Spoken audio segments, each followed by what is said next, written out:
Ahojky, já jsem Alena. A já Terka. Společně s Ali bychom vám rádi představili náš program Týdnu pro duševní zdraví. Rádi bychom vás pozvali na 17. ročník a setkání se zajímavými a inspirativními lidmi.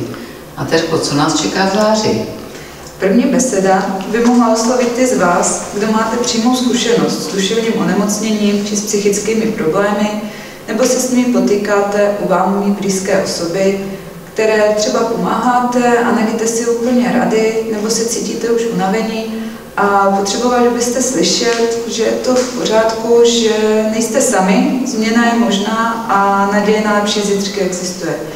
Přijedou za námi manželé Okáčovi, Martin a Katka, kdy Martin žije s duševním onemocněním od svých 14 let. I přesto s Katkou žijí plnohodnotný život a sdílením svého příběhu pomáhají i ostatním. Takže pokud vás jejich příběh zajímá, přijďte za námi do Iskérky, úterý 19. září 17:00. Co nás čeká dál?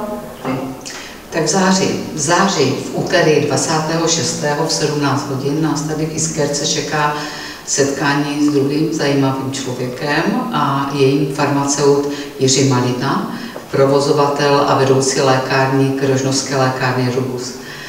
Jako téma jsme vybrali Méně je někdy více. Tato beseda, přednáška se bude týkat užívání vitaminů, doplňků stravy a minerálů. Myslím, že každý z nás stál někdy v rozpacích, v lékárně nebo v obchodě, potřeboval si koupit nějaké tyto doplňky stravy a vlastně vůbec se v tom nedokázal zorientovat. Na trhu je spousta výrobců, spousta různých gramáží a právě Jiří Malina přijde, aby nám zodpověděl na všechny naše dotazy. Takže pokud je toto i vaše téma, jste srdečně zváni v úterý 26. září v 17 hodin do Iskérky. A co nás čeká v říjnu, Terko? V říjnu navážeme přednáškou nutriční poradkyně paní Hanky Holišové. A ta s námi vlastně přijde sdělat informace o tom, jak je důležitá výživa nejenom pro naše psychické, ale celkové zdraví. Takže pokud souzníte s tou myšlenkou, že pro psychické zdraví je potřeba vyživit nejenom duši, ale i tělo, tak jste srdečně zváni v úterý 3. října v 17:00 tady v prostorách Iskérky.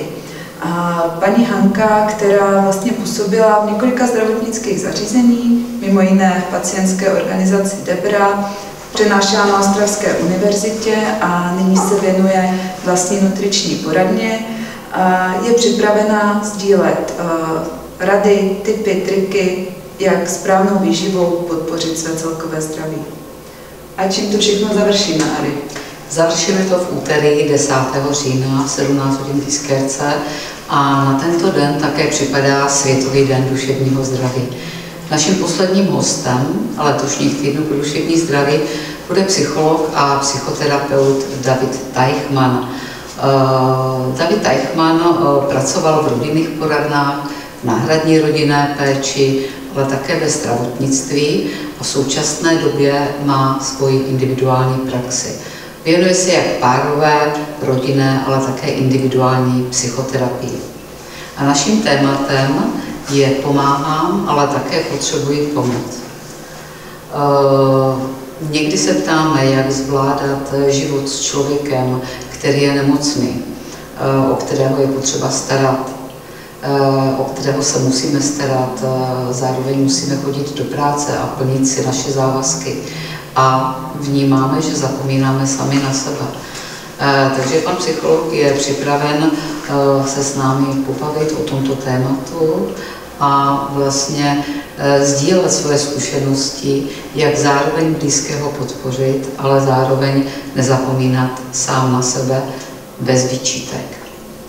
Ráda bych ještě tímto poděkovala mikroregionu Rožnovsko, které naše týdny pro duševní zdraví finančně podpořilo.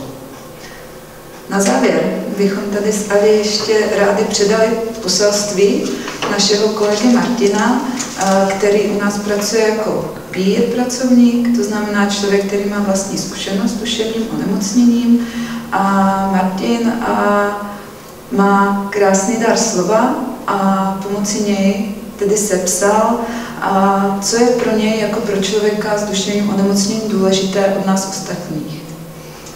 Ber mě prosím vážně. Aktivně mi naslouchej. Ukaž mi světlo, když se motám v kruhu. Pobídni mě, když jsem strnulý. Respektuj mě. Jednej se mnou na rovinu, přímo. Měj mě rád. Pohlaď mě.